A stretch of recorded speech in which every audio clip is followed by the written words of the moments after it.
Hello बच्चों, let's read this question. The question says identify the correct statement regarding entropy.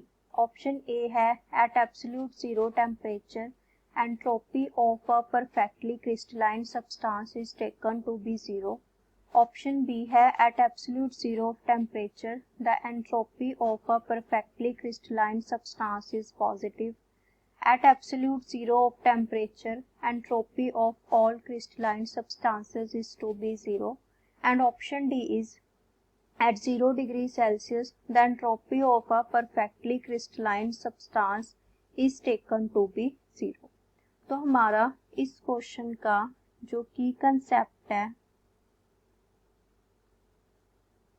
वो क्या आ जाएगा?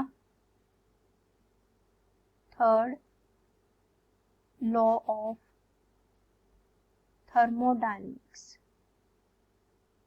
हमारा जो थर्मोडायनेमिक्स है उसके 3 लॉज हैं और जो थर्ड लॉ है वो एंट्रोपी को डिफाइन करता है.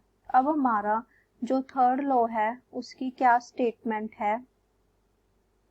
At absolute zero temperature entropy of a perfectly crystalline substance is taken to be zero.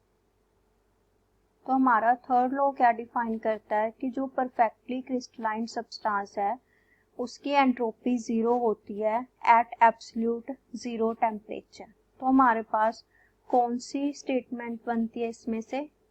Option A.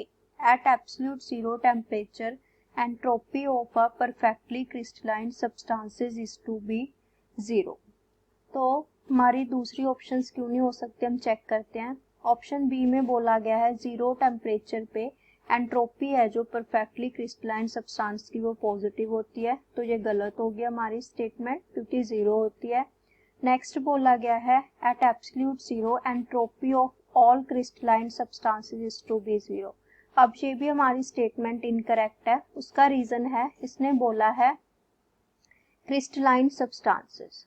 Crystalline तो बहुत होते हैं लेकिन जो परफेक्टली क्रिस्टलाइन है उसकी जीरो होती है. तो हमारे पास ये भी ऑप्शन नहीं हो सकती. नेक्स्ट बोला गया 0 डिग्री सेल्सियस. अब यहाँ पे 0 डिग्री सेल्सियस की बात गलत है क्योंकि एब्सोल्यूट जीरो टेम्परेचर पे जो एंट्रोपी है वो जीरो होती है. एब्सोल्यूट जीरो टेम्परेचर मतलब 273 केल्विन की बात हो रही है यहाँ पे. तो हमारा कौन सा बन गया? Option A. Option A is the correct answer. Hope you understand. Best of luck.